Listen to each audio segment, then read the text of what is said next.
We celebrate Chinese Heritage Month at the TDSB every February to acknowledge the Chinese culture's over 5,000 years of rich history, and also to recognize the contributions that the people of Chinese descent have made not only to the nation building of Canada, but also various advancements to the world as a whole. What you see on screen right now is a wonderful slide deck created by this year's Chinese Heritage Month Planning Committee that beautifully outlines some of the highlights of Chinese culture. And with your indulgence, I would like to take you through a small excerpt of the presentation. Chinese Heritage Month is often celebrated in February because it usually marks the season of the Chinese New Year, or Lunar New Year.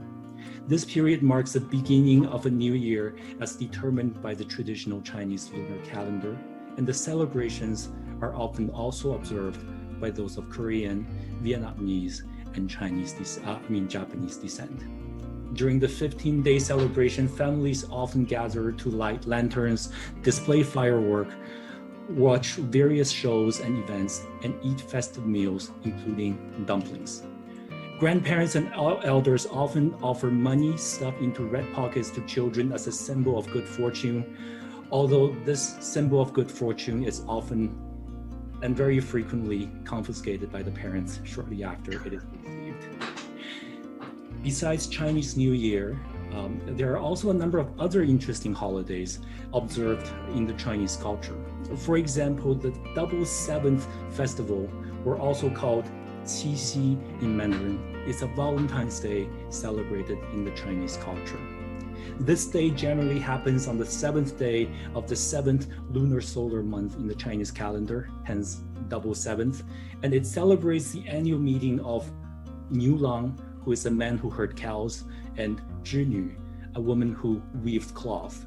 They're lovers from opposing factions and they're banished by each other's families. Only once every year are the lovers allowed to meet each other on the bridge that crosses the Silver River, which divides their respective lands. And lovers across China use this festival to mark the eternal devotion that they have to each other. And for those of you who are into astronomy, you may also notice that this period is also when Vega, which is the brightest star in the Lyra constellation, and Altair, the brightest star in the Aquila constellation, meets each other over the backdrop of the Milky Way. Altair is a man, Vega is a woman, and the Milky Way, well, that is the Silver River in this story. Chinese Canadians have also taken an important part of building Canada as a nation through their participation in the construction of the Canadian Pacific Railway, one of our national dreams after Confederation in 1967, as denoted by our founding fathers. Over 15,000 Chinese workers made up of over 70% of the workforce who built the British Columbia segment of the CPR, and that is the most difficult segment to construct. The Chinese workers were paid up to 60% less than their white counterparts, and they were given the most dangerous and difficult task. But you know what? That railroad got built, and the Chinese Canadians are proud to have contributed.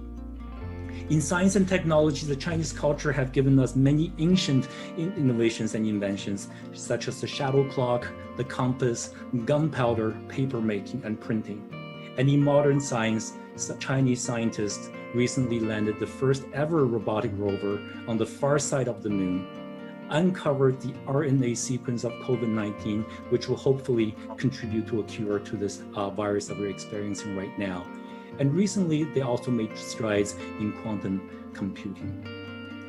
To bring our very own into the picture, Dr. Tak Wat Mak, who is a Canadian born in China, was the first ever scientist to discover the holy grail of immunology, which allowed the world to use immunotherapy as a way to treating cancer.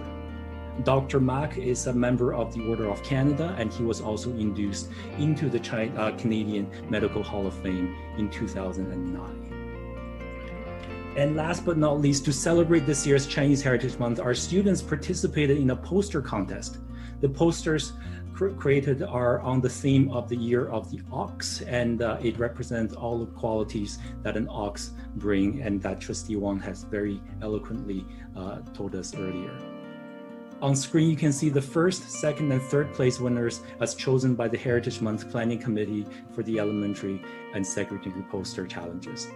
The winners of the elementary poster in order of placement is a grade 7 student from the Gordon A. Brown Middle School, a grade 7 student from Dixon Grove Junior Middle School, and a grade 3 student from Albion Heights Junior Middle School.